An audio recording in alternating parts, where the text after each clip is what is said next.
Up next on the Midlife Mafia podcast. Candice Guardino is a Staten Island girl from a loud, loving Italian family. She turned her upbringing into the hit theatrical comedy Italian Bred, which was premiered on Amazon Prime and Apple TV in January of 2026. The show follows Candice slipping in and out of multiple characters, including her unforgettable grandmother, taking audiences on a hilarious journey. Welcome to the family, Candice. Welcome to the Midlife Mafia podcast. My name is Christy. This episode, the Sitdown with Candice Guardino. Hey, I'm Marietta. We are super excited to have you here. And I feel like I'm looking in the mirror because we're all comedians. We totally are. I'm Elle. This is such a pleasure. I can't wait to start getting into the fun stuff that Candice has. The Midlife Mafia is an experience geared towards women over 40. We're going to make you feel powerful, enlightened, and confident about the woman you are and what the future has in store for you. We are three very different women. Today, 4. Yeah, we've been told many times that we're very different. We're putting the Gen X spin on midlife, talking about different things like finance and children and having awesome special guests. And some things that maybe Mom forgot to mention. Sex? Yeah. No. We'll get there. I got something in the mail, Marietta. Would you like to hear about it? No, I wouldn't. And neither would my friends and family, so please stop it. Midlife is a time of change. It's a time of reflection. Most importantly, though, it's a time of growth. It's a time where you can use your past experiences to help you guide your future because you've done things, you've learned things, and you've got a lot of life left to live with these lessons going forward. So today, we have a special guest raised in a boisterous Italian family in Staten Island, New York. She knew she wanted to be on stage at an early age. After earning her degree in musical theater, screenwriting, and TV film production, she took to the stage off-Broadway and with improv groups around the country. She has her own one-woman musical theater show, Italian Bred, which can be found on YouTube, and a new book coming out next year. She has the voice of a princess and the attitude of a true New Yorker. The Midlife Mafia is proud to sit down with Candice Guardino. Welcome to the show. What an intro. Thank you for having me. This is awesome. I'm glad you came. Such a pleasure. And I want to say that it's on Apple TV and Prime TV, Italian Bred. Oh, it is? Yes. Oh. I mean, we can't forget that. Yes. Apparently, my mother still hasn't watched it on Amazon yet. Mom, go get it. That's where I Mom, you need to watch her. Oh, I thought it was on YouTube. It is. It's everywhere. Oh, good. I'm vomiting all over the world. My father hired a blimp to tell everyone. Ow! It could have came out of my mouth. Oh, God, here we go. So what made you want to, put your family out there like that? What made you want to do that?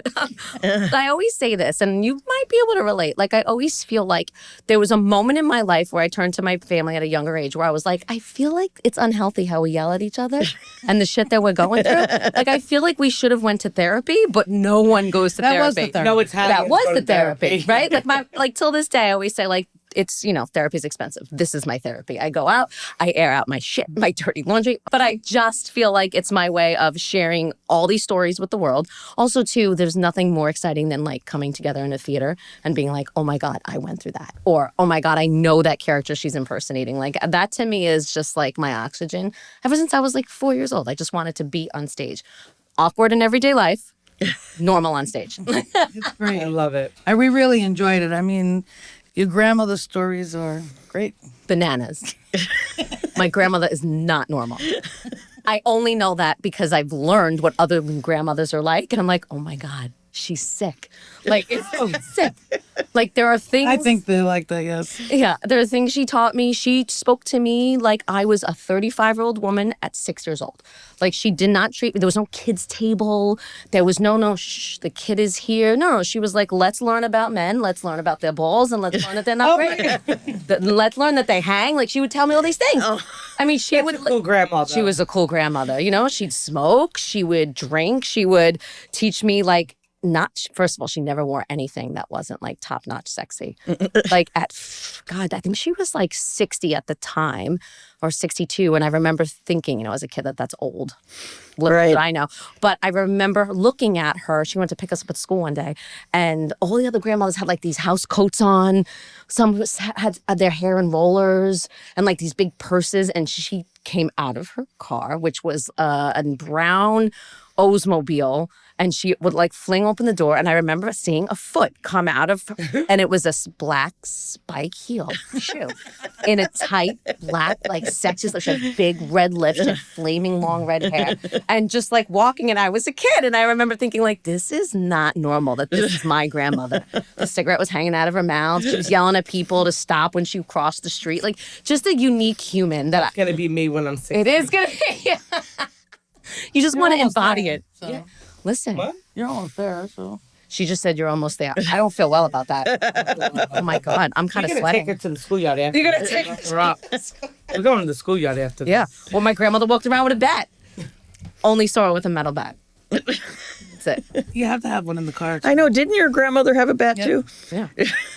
I don't know why. That's how she saw I it. have one in my car too. You do. I have one by my bed. I don't know why. I've never used it. By the way, if someone's coming to kill me, I have to like reach over and fall over to find the bat. It's rolled under the bed. They're gonna kill me by the time I get the bat. So one day I heard, before I got Roscoe, I heard noises in my house. And I was like, I run to the kitchen, I get a butcher knife, I put it under my mattress. I'm sitting there and I'm trying to go to sleep and I'm like, what the fuck? I'm gonna end up falling and stabbing myself. The knife might be facing upward. I'm gonna stab myself in my sleep. 100%. I'm going to maul myself in my sleep. Oh, sure. 100%. I took that knife out. It's in my top drawer.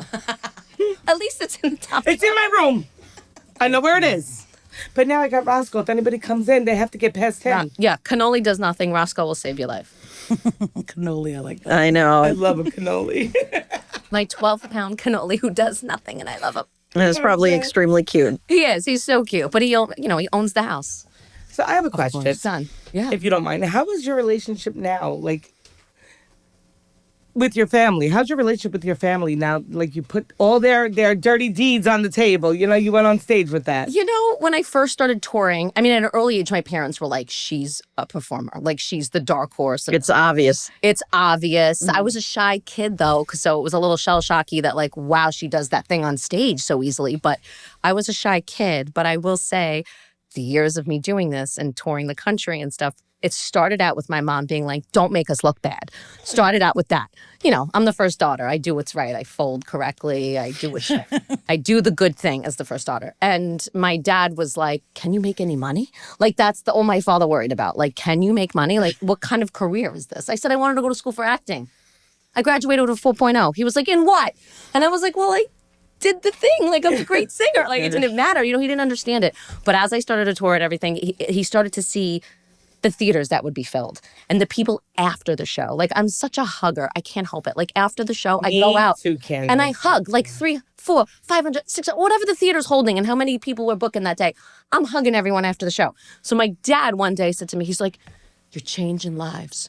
And I joked because my mom was like, she's saving lives. And I was like, no, Ma. He said changing. And she was like, well, I guess you are. And like, it was just sweet. But at the same time, I'm not changing your life. But we are having a good time. Right. And you're having an experience with me. And that's something that's my gift to the world. Everyone has a gift.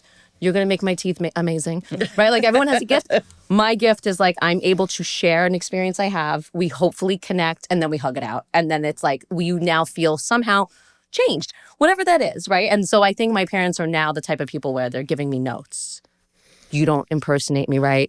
That's not how it really happened. And I'm like, oh my God, it's my interpretation. So now I get notes. At the end of this, though, you can do one or two of those? Oh yeah, whatever you want. Good, we love that. Fantastic. I actually, when I watched the special, to me, when I finished it, it was like, I saw it as like a love letter to your grandmother. That's how I took it. But I have to tell you my favorite part of it that made me laugh out loud. It was near the end when you moved into the city and your mom was telling you, not to take these pills because they slip them in people's drinks and they're going to take you to be Mickey. Yeah. And She's always afraid. And so you were like, and your sister who you do, you have to tell me about that relationship, but you do a great impersonation of your sister goes, can you be sex trafficked if you're not sexy? When you said that, I was dying. That is my sister in a nutshell. In a nutshell. Like, my mom is worried that I'm moving to New York. This is the scene. My mom's worried that I'm moving to New York. that I'm going to be captured or that someone's going to drug me. Someone's going to slip me a Mickey. So she's giving me like, oh my God, I saw this thing on Dateline. There's blue pills. Don't take the blue pills. And my father's like, stop watching the news. Like they're yelling. And I'm just trying to move my little crate out of the house to get into the freaking new apartment, right? And then my sister's literally like, are you even sexy enough to be sex trafficked? Which makes complete sense because that's my sister today. Like on the way here, my sister was literally like, did I just lose my babysitter yesterday because mommy's not coming anymore? And I was like, because she has 2 kids now. I can't. Like the beautiful, lovely person that she is at 4 or was at 4, she's still at 39. Like she's still that same human, right? So it's like still the same things apply. All the stories are still there, but she's that energy. She's little sister energy.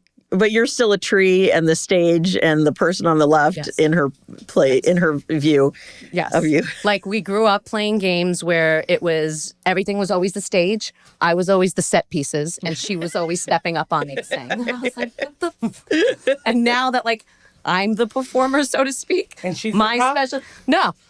When my special got picked up, she called me and she was like, oh, I heard it's going to Amazon. And I was like, it is. She's like, so are you like famous now? Because I think I'll be famous because I'm the best part in the show. Oh. And I was like, I love you. Oh, wow. I love you. I love you. I love you. You know, I always think of like, you know, when parents go to Disney and they're like dragging their kids to Disney and they're like so exhausted and they have like shirts that say, I love my kids. I have shirts that say, I love my family. I love my family. I love them. It's like my mantra. It's like an affirmation. Yeah, it's like an affirmation. I'm going to get to this. I used to go to Disney twice a year. My shirts went from I love my kids to I hate this place. Oh, yeah. We just came back from there. That's why I referenced it. And honestly, I don't need to go back for a while. I'm done. My kids are old now. Now we go to the islands. Oh yes, see, I'm excited. That's what I got to do. Well, yeah, I'm in the 2-year-old stage where it's like Mickey, and I'm like, what am I doing here? You could hire Mickey to come to the island. That's right. That's right. I can hire anyone in a costume. That's right. That's what we'll be doing. I'm sorry, that walk from the freaking parking lot to the boat to take you to the Magic Kingdom. Get the hell out of here. People, make us a Jetson run. Well, that's what we want. I want a Jetson run. I want something that I'm going to stand on and you're going to take me 6 million feet to the boat. It's so true. It's so true. We brought my father and the whole time he kept going, so we're not there yet? So we're not there yet? I was doing the same thing. To the boat, then you take a boat ride over to the freaking park, and then you got to walk more to get into the. Get that. It's a lot of work. It's a lot. Oh God, I love my boys. They're old now. No more Disney. Exactly. Oh, wow. So you have a book coming out. I do. So Tell excited. us about that. So it's called Confessions of an Italian Bred Girl. It's comedic essays, and in the back of it, recipes that match the essays. It's all true stories. I mean, everything that happens to me, I literally write down. Because I'm like, you know what? No one's going to believe this shit. Everything you go through in life, like you're like, no one's going to believe that this just happened, man. No. I'm going to give you an example. This weekend, my husband turns to me and he's literally like, I don't feel well. What do you do when a man tells you don't feel well? In my house, you go, you're fine. Yeah. Take a pill. Right, you're fine. Walk it off. Then it got worse. I'm like, it's food poisoning. You're fine. Then it got a little better. Oh, it's agita. So we went back and forth. Then he said, I'm dying. Let's go to the emergency room. I don't want to go. Do you want to go? I would never go. I don't want to go. So we go. I sent mine in an Uber. You get so much germs in the emergency room. I don't like. There's so much germs. Right. I don't want to go. I'm not bringing my kids. So my mom's got to come sit with the 2-year-old. So we go. And he's like, it's going to be forever. I was like, don't complain. You wanted to come. I don't know how bad the stomach ache is. I don't know. Not his appendix because we had that taken out together 10 years ago. I remember that shit. So now we're sitting there. They say, oh my God, no one's coming for 6 hours. They don't have enough work. Like, not enough nurses and workers. Yeah. I went, dear God, oh God, we're going to hang. We're hanging 6 hours later. Someone comes, gives an x-ray and goes, ooh, you need a private room because you have to have surgery. Ooh, you have a small bowel obstruction. And I was like, oh God, I'm chat GBTing. Oh, my favorite, my best friend. That's my husband now. I'm chatting it up and I'm like, chat's telling me that shit's bad. They send us to a private room. I call my mother and she says to me, oh my God, you got a private room? I said, yeah. She goes, you're going to see a celebrity. I said, what the fuck? I was like, first of all, what the fuck does the private room have to do with celebrity? She's like, no one gives, anyone in the private room wing, those hallways are all lined with celebrities. And like the good daughter that I am, I freaking believe her. And I'm like, she's right. So we're in the room. My husband says to me, hey, can you get me ice chips? Surgeon comes, talks to him. I said, you know what? Let me go get him ice chips. I go get him ice chips and I see on the end of the hallway and I'm like, oh my God, it's John Bon Jovi. No way. My mother was right. I was like, this is awesome. I was like, I just want to get a closer look. I had my phone. I was like, maybe he'll take a picture of me. I'll put him on social media. Whatever. I just love John Bon Jovi. So cute. So cute. Adorable. I'm walking towards him. I see a crowd of nurses. I'm like, it's definitely him because everyone's crowding. Oh, you didn't know if it was him? Well, it was like you know, like it's like a distance. And I was like, but it's him. It's freaking him. I walk and I slip. And I'm like, I do a slip that like, I didn't break my back, but I'm on the floor. And I was like, oh, that's embarrassing. I can't, when someone falls, I can't help but not laugh. Are you not the same? That's me. I can't. I fall asleep to YouTube videos of newscasters and people falling and making mistakes. Like, this is my life. I like little people.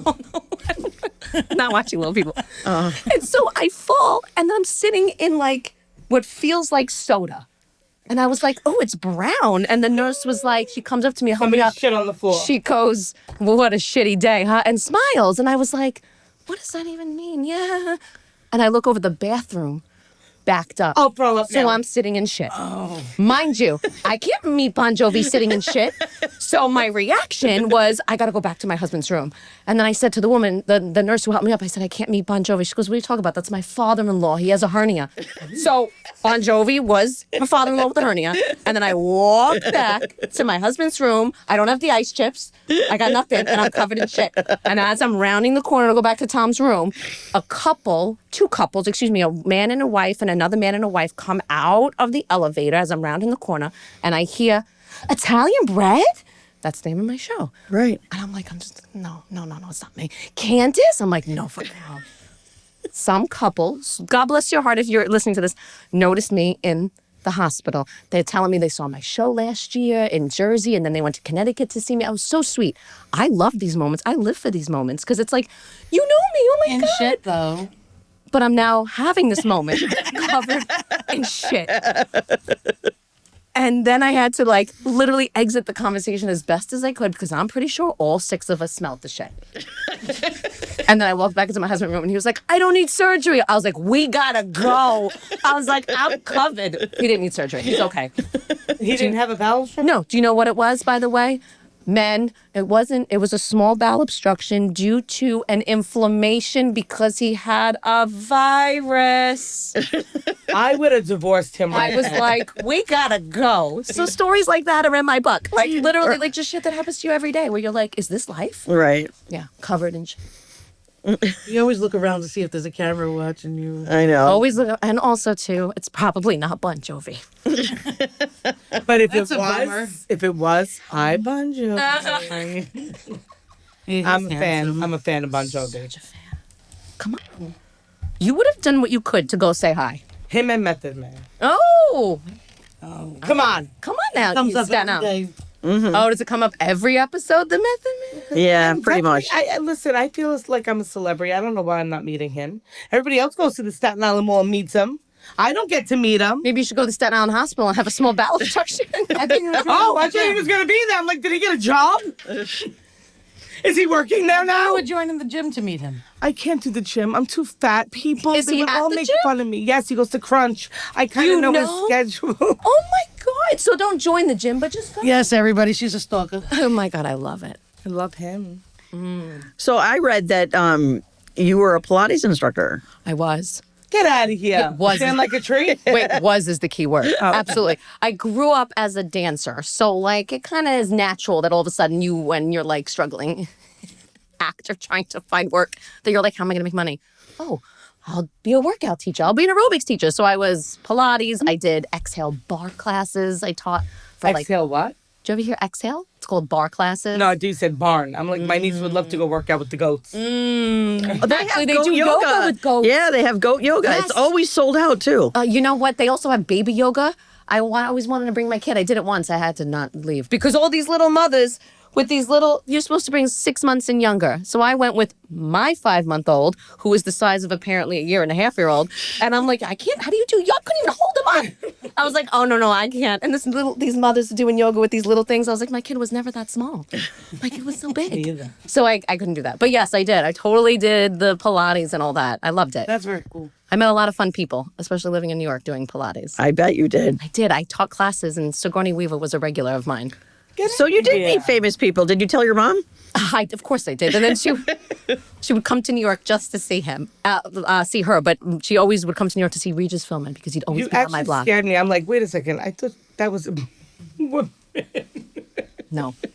They used to go. Mary was having a moment. Sometimes I don't know who's who. Sometimes she's awesome, and she's really tall, really beautiful to look at. Oof, she was amazing and totally in fit, by the way. So I have to ask this question. You are an actress. Yes. In New York. Yes. Have you been on Law & Order? I don't think I was. No, I was never on Law & Order. I mean, I might have done extra work on Law & Order that I don't remember.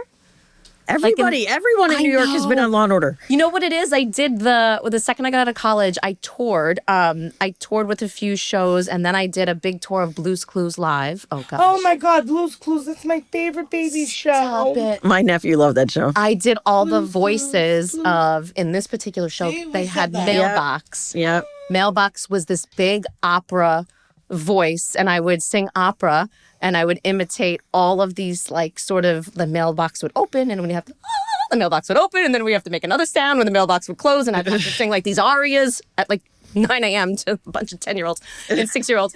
But I did that for a year. I loved it. And then I started to do stand-up comedy. I sort of mixed that in. And before I knew it, I was moving out to LA and writing and performing.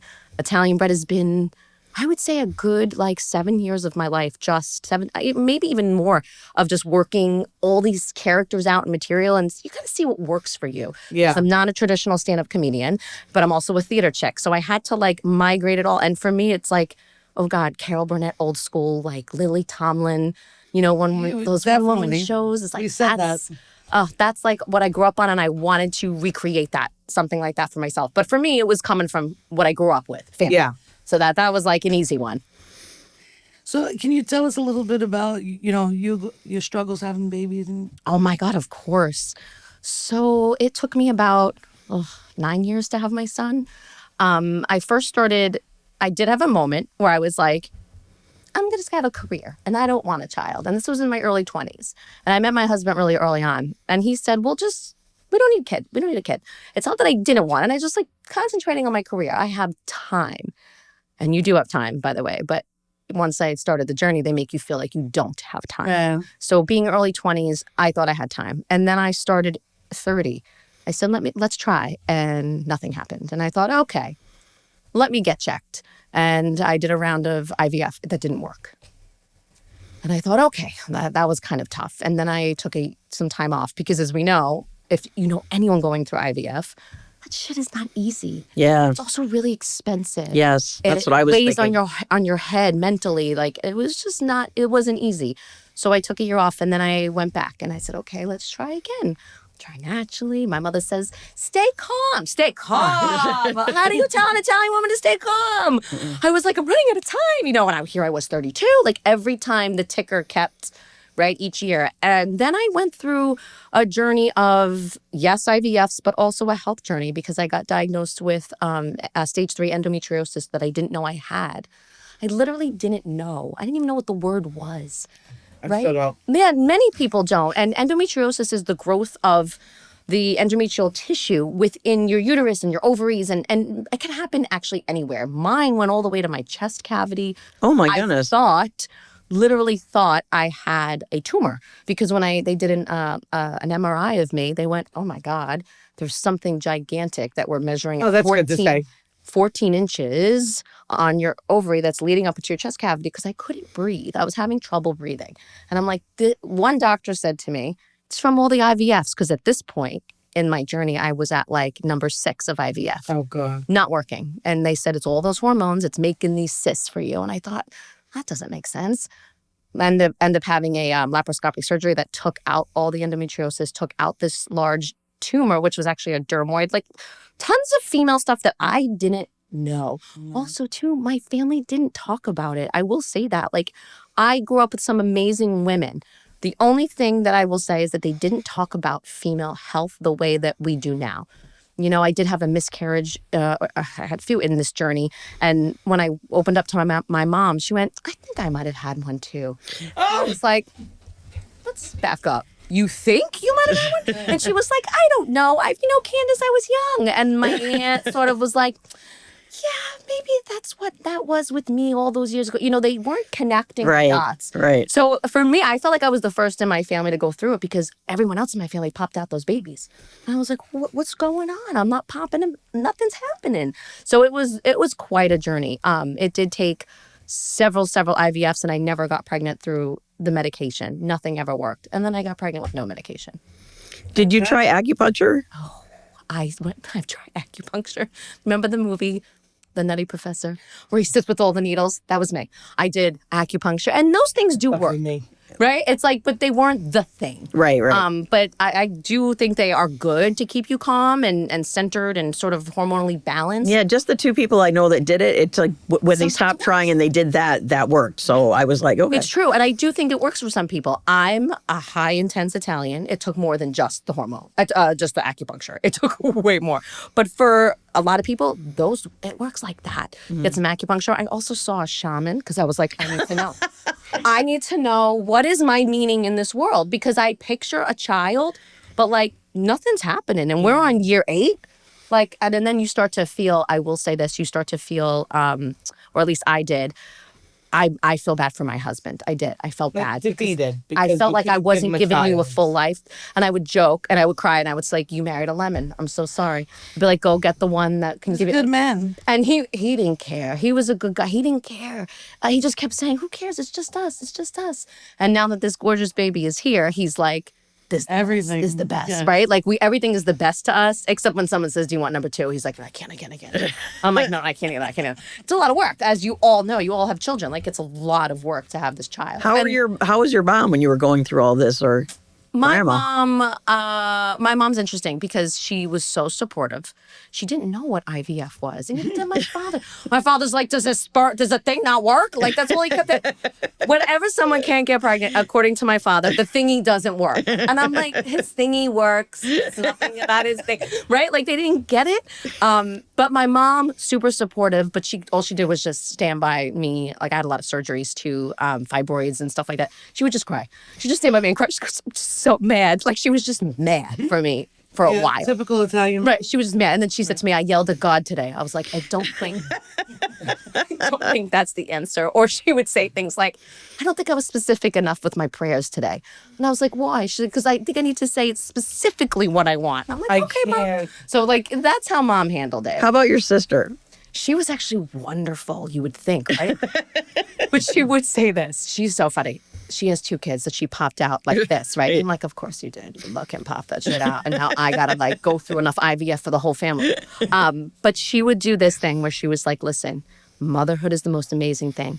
It doesn't have to be a biological child, Can. It's like she was the one who made me say, go get the adoption papers. And I did. My husband was against it, not because he didn't believe in adoption. He thinks adoption is wonderful. He just kept going, I don't see that for us. I don't feel it yet. I'm not there yet. He would say things like that. Give it 1 more month. Give it 6 more months. And then finally, when it did, he was like, see, it didn't feel right to me. Mm-hmm.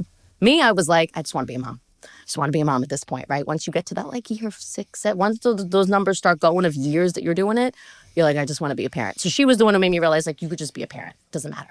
So how spoiled is this child? Oh, forget it. It's so bad. It's so bad. He's so spoiled now. He's lovely.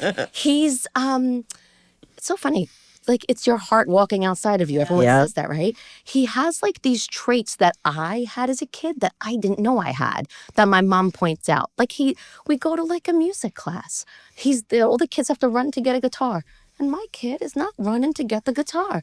I'm like, go, Maverick, go. And he's like, I wait. He waits for all the kids get their guitars, then he goes and picks it out, the last one. And I'm like, what is this trait? Like, who does this? And my mom's like, you did that.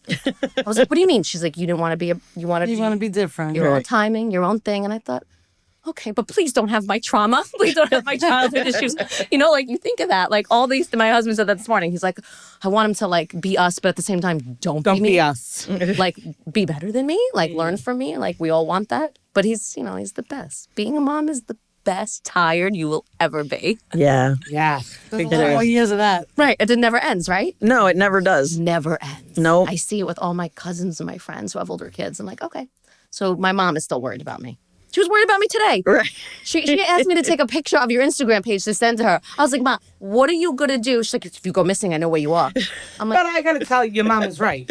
Michael's in a fraternity. oh, yeah. And I tell Michael, and he's a boy, Michael, if you put a drink down, don't pick it up. I don't care where you are. Yeah. I don't care. They're not your friends. Barbara We're would say not- the blue pills. They're going to sex traffic him.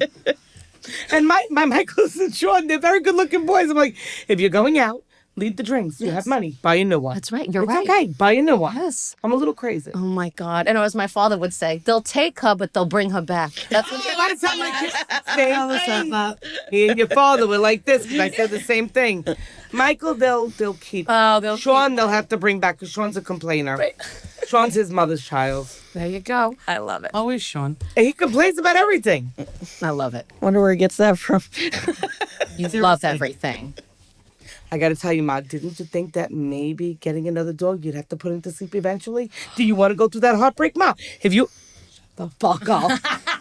Shut the fuck up. No, So I'm you over call it. your mom by the only other person I've ever met who called their mom by their first name. Okay, so I know actually it 3 people, but she did it because when she said mom, she would never turn around. Like she would never acknowledge her. But then when she said her name, she looked. That is hilarious. So I don't know. What's your story? I call her mom, but I call her Barbara when I'm like referring to her or making fun of her. Like this morning, she called. She was so mad because her TV wasn't turning on. Oh God, it's every mother. There we go. I have Like, 3 remotes. so mad that she actually said to me, I'm going to cut somebody today. I was like, wait. So I went, Barbara. Like, I had to, reel her back in to, reality. So I'll say Barbara, or she'll do something ridiculous where she's on a bowling league. I love her. I love that my mother's still on a bowling My league. father was on a bowling She's a league for fantastic years. bowler. And I'm like, look at this. And then she called me and she was like, I bowled a fucking 220. I was like, 220 is great. She's like, no, I'm usually 250. I was like, all right, I bowled Barbara. a 10, Barbara. I bowled a 10 if you could even bowl that. I can't even hold the damn ball. Breaking my nails. Exactly. So there's that. But yeah, every now and then Barbara comes out. And the new thing has been Grandma because she curses. I'm like, Grandma, we don't want this kid going to daycare saying fuck because he's So doing grandma's that. still in the picture. Oh, no, I call her Grandma. Oh, Like saying grandma Like, to her I son. refer my mom to grandma. as she's Grandma to my son. And I'm like, Grandma, don't curse in front of Maverick, please. Because, By the way, there's some I words love flying. that name. Thank you. That's awesome. I know I didn't name him Anthony, Gino, or, Vinny or Joey. That's good. I didn't. Did you get in trouble for that? I did. You did get I did. But then I did. Everyone was like, what the? My cousin came to the hospital and he was like, I was like, this meet Maverick. He was like, who? Who the hell is that? And I was like, wait. It's a specific reason. I mean, I named him because it's the truck, believe it or not. It's the Ford truck that followed me for 9 years. Every surgery I had, every IVF meeting, every appointment, they'd always say, you go to these New York doctors, you got to park in the freaking parking garage, or they got to pull out the car, whatever. And there would always be a Maverick truck next to my car. So, but year 3, my husband turned to me and was like, well, if we ever get pregnant, I think we should name him Maverick. I was like, why? He's like, this truck has been followed. I was like, you're right.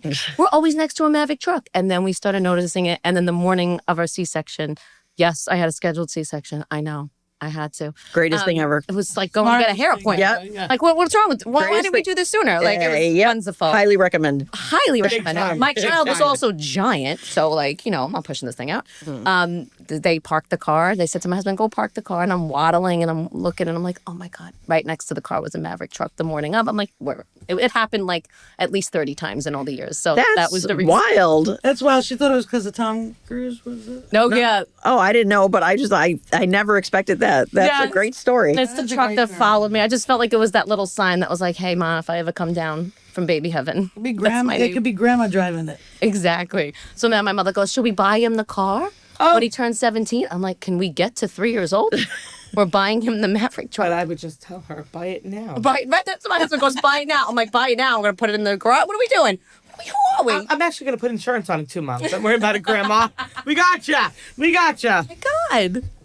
No, so I just want to know, do you remember, I am just curious, I'm getting off topic a little bit because right. I want to know, because I feel this too. Yeah. It's like, when did you know that this was what you were meant to do? Not motherhood. Yeah, motherhood, I didn't know till later. Much later. I was a late bloomer with that. Me too. Right? Ditto. I was a late bloomer. And then don't you love it that they call it a geriatric pregnancy? That's my favorite thing. Oh, yeah. Yeah. Everyone who's every room I walked Past into. 30 is a geriatric. Mine called it a juvenile. Oh, that's yeah. right. Well, you were very young. I was so that makes sense. 36 I I and was at 40. a fucking romper Yeah. room. Yours was called I was like, Madonna. geriatric. Well, you took it right out of my mouth. I was going to say you would have butana. It is what it is. Listen, you got a beautiful kid. Look at this shit. I love it. But yes, I was old as dirt. I mean, they were like, "Oh my God, are you all right?" I was like, "I'm not dying." Like it was literally. Did you get like an amnio? No, I didn't do it. Which, by the way, they're like, do it, do it, do it. I was like, listen, I've pricked myself for 9 years. I don't need another needle going anywhere. I'm good. You weren't doing anything anyway. You nothing would have changed. I'm right, exactly. I'm like, I'm good. So we didn't do that. But for sure, I was looked at as like a dinosaur coming in. And I'm like, this needs to change because like, I'm just as healthy as the woman next to me who's 21. And by the way, she's screaming when you're giving her the... when they turn that freaking baby's head in. What is that thing? The internal, they call it. Where they go up there and they're like, let's see how a face. She's screaming and I'm like, I got it. Because, 10 years later of doing this shit. But yes, to answer your question, when did I know? I think it was kind of early. I knew around like, I remember being at like 5, 6 years old. I remember distinctly that like, when you're in like your dance recital and you give the little girl the flowers. Remember my family coming to see me do my one little tap number and giving me flowers. And I remember that feeling of like, oh, that's so nice that like they liked what I did. So I felt liked in that moment. And then being on stage, 6, 7, 8 little plays, I said a one-liner, someone laughed, and I was like, that's it. You laughed at what I said? And I felt that. Don't you love it? It was over. Yeah. That's what I performed. Every day you must feel it. It made me do it. It was every day. Every day you feel it. It was true. There's nothing better than that. It's like You like to make people laugh. I like to make people feel good. You like to make people feel good. I really do. That's the biggest thing in the world. And I think it's because I had a wonderful childhood. I did. But there was like things now I look back where I'm like, oh my God, I just wanted to belong. So I always want to make other people feel like you're good. We're good. You belong here. And there's that energy of like, we're both sick and mental and nuts. Let's laugh about it. Like Batshit crazy. Batshit crazy. Every day. I mean, I talk to my sister daily. She drives me crazy. This morning she said to me, it's a shit show over here. I was like, you know what it is? I got to meet your sister. Those are my words. She's not. Everything's a fucking shit show, Our girl. kids were screaming in the background. I'm like, love you, but it's like, this is life's hard. So if we can all laugh about it and I can make someone feel good and feel inspired, I'm in. That's it. Yeah, that's the way to handle it, Like, it is what it is. Like, there's no, like, you guys were talking about Disney before. I was never that person. You hate it. Yeah, I actually wrote a blog. I was writing for a magazine for a while. I wrote a blog about the 10 reasons I hate Disney, which is probably my most controversial piece. It generated the most. But I love it. I might agree with every reason on there. Right. Because I'm not in love. I don't need to go back. My in-laws, however, moved to the next exit from Disney, and my mother-in-law can sing Bippity Boppity Boo without any lyrics in front of her and in tune. They take other people's grandchildren there. And when they finally got a hold of my kids and took them there, my kids were like my daughter didn't ask for one thing in the park, didn't care, didn't ask for a balloon, went through all Disney. She's trying to buy her stuff. She's trying to don't care. If there's Ariel from The Little Mermaid, I'm scared. She cried at whatever. So I was like, that's not happening. I have all their autographs. I think I enjoyed it more than my kids. I got free autographs. Kids were like, I never need to go back. And you're like, I'm going. I mean, Angela would still go back, but Michael was like, we don't have to do that again, right? Right. The lines, that's Well, now we did the bracelet Yeah, I thing. did it every morning. It was, and I still had So to wait. stressful. Were Yeah. you not? That's what you just said, how stressful it was. It was so stressful. Waking up at 6 o'clock to make sure you beat everybody else. Yeah. You also spend your vacation on your phone registering for the next ride. I did it. I had my brother and my sister-in-law. They're Disney. Oh, you need Crazy. to have Disney Right. crazies. You That's need right. to know. That's like, right. I mean, everybody gave me a lecture before we went. Like we would go on the Small World, and then my brother's like, all right, you wait there. I'm gonna run to the next one, the Pirates, and I'm gonna put us on that one. And That's my exhausting. nephew had a ADHD or something. So we always got in for like all the lines for free. We didn't have to pay. I loved it. I kind of feel like we all left with ADHD. Like I felt like at the end of that experience, no offense to anyone who actually has it, but I felt like I left with it. I couldn't answer questions. I was like, "What? We're going there. You meet there." And I'm like, on the phone, I'm like, "Oh, we missed it. The lightning link." My father would do the following: the bracelet's beeping, and it's like he didn't know what that meant, but it's beeping, and then we lose him to ice cream, so that was over. Now he's at ice cream. They have the best ice cream. My Disney experience also consisted of my father rating the bathrooms at every place. Oh, I used to flip out. He would have numbers next to his little map. He got the old school maps that they gave out. You gotta follow. And he would write. You get lost very easily. Yeah, he would He write. rated the bathroom? Yeah, he'd be like, this one's an 8.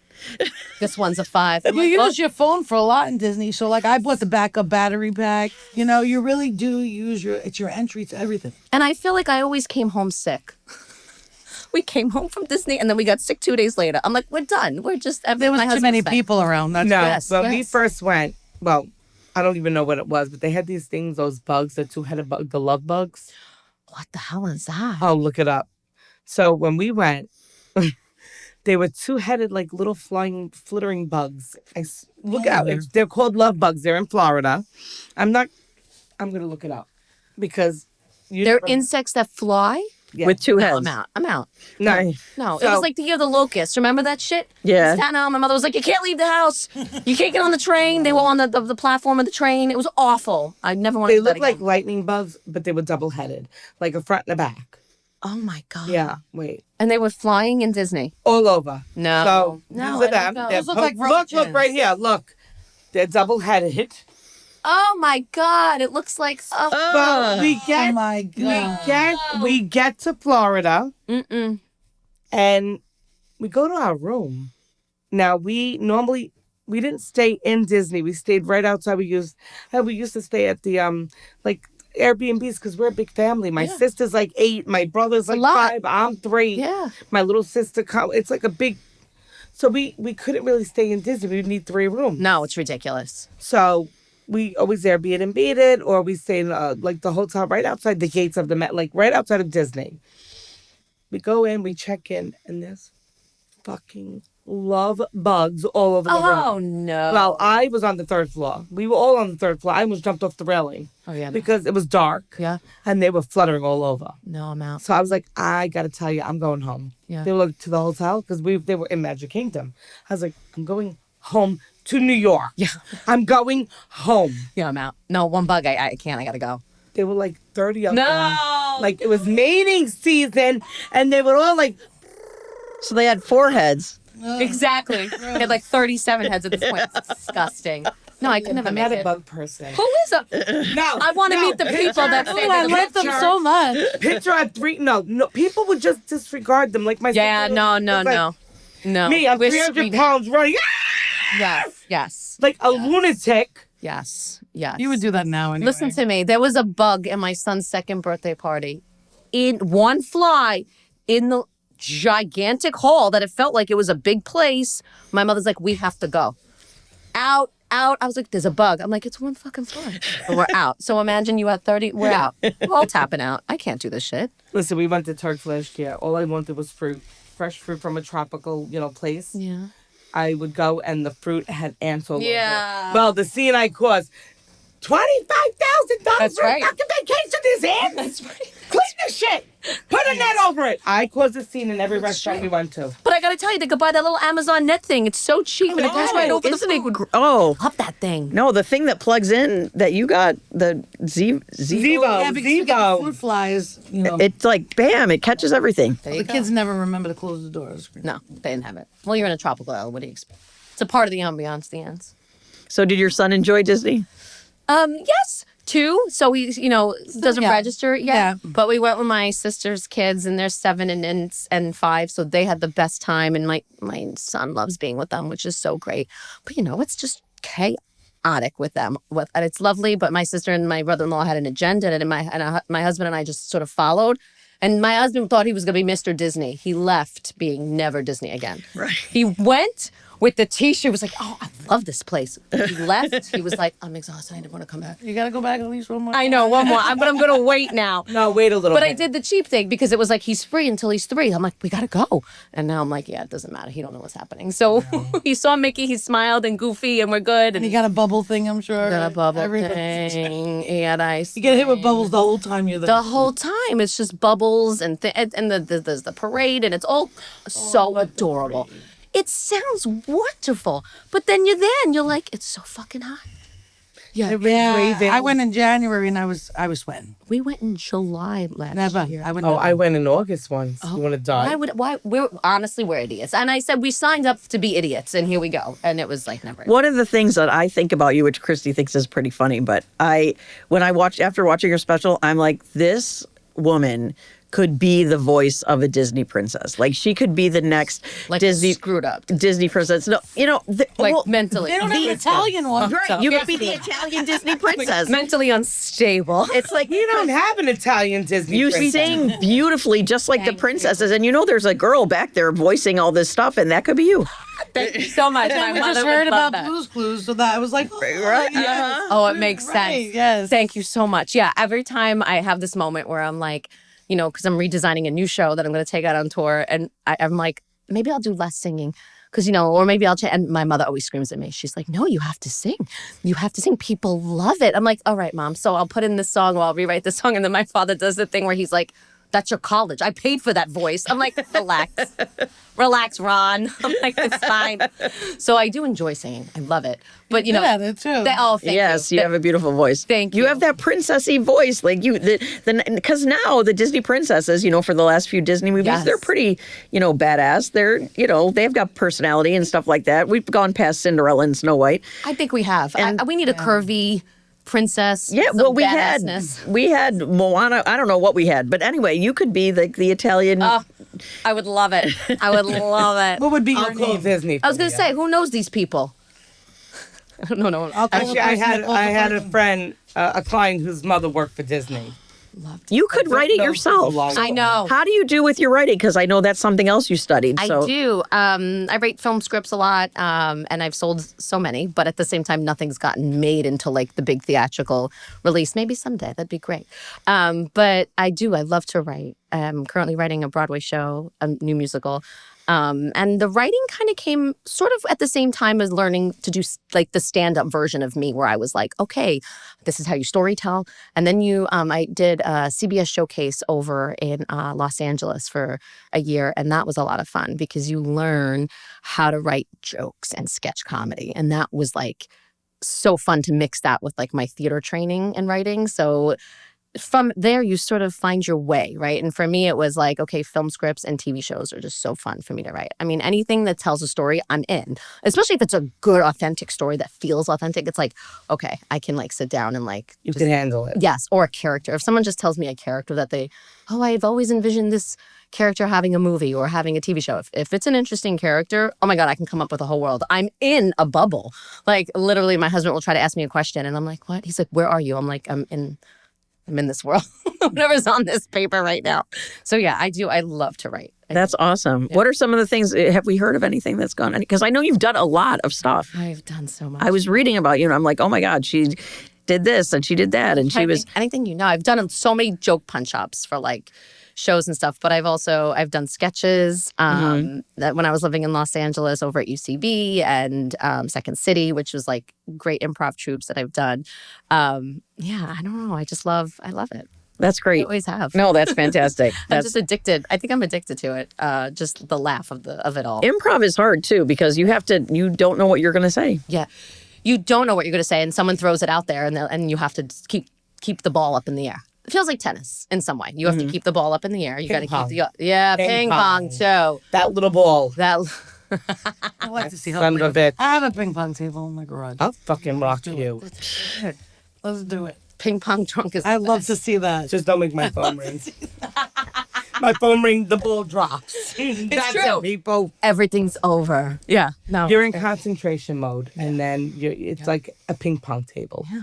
Because you're here, and then you think see me a lot of times. She never focuses. I can't focus. I can't write. ChatGPT does a lot of my writing. ChatGPT. Listen, people say they can write scripts off of ChatGPT. Do I believe to do that? No, I think it's going to give you a very shitty script, or shitty version. But I don't do writing like that. But in just like your emails, you're doing through chat. Like when sometimes I get embarrassed to say thank you for this, thank you for that. I'm like, give me a nice, cool way. Oh, I love that. Like just yes, I'm a cool person. Yeah, just like smooth. I think I'm my mother's ChatGPT because that's what I do for her. Literally, like she's literally like, oh my God, I met this woman. I want to text her. What do I say? And I'm like, well, now I have an assistant, so I call Joanna and say, Joanna, check on chat and tell me what to say. Now Joanna goes to chat. I don't know what to say. I'm not good I get at it. Stuff. You are good. No, I'm not. She's amazing and she's good, but I'll be the first to tell you, I have no desire to write. It's all right. But I'm a funny person. I like to be funny. There you go. But everything spits out. Yes, I understand. There's no filter. I actually, I had a question. Oh, I know. Our show, we deal with, midlife. We deal with all the things that come with it. And I know in your special, you were talking about like your grandmother having a hot flash on the Verrazano Bridge. So did you experience anything like that with your mom? Are you kind of there yet with all the hormones that went through the IVF? Like, how did that go? I laugh when someone says hot flashes now because I grew up with the grandmother who would be ripping her clothes off anywhere. There was like no place that was not appropriate for her. She just ripped it off. Grocery store anyway. She was sweating. And I never understood as a kid. You don't know why. You're like, my grandmother's just nuts.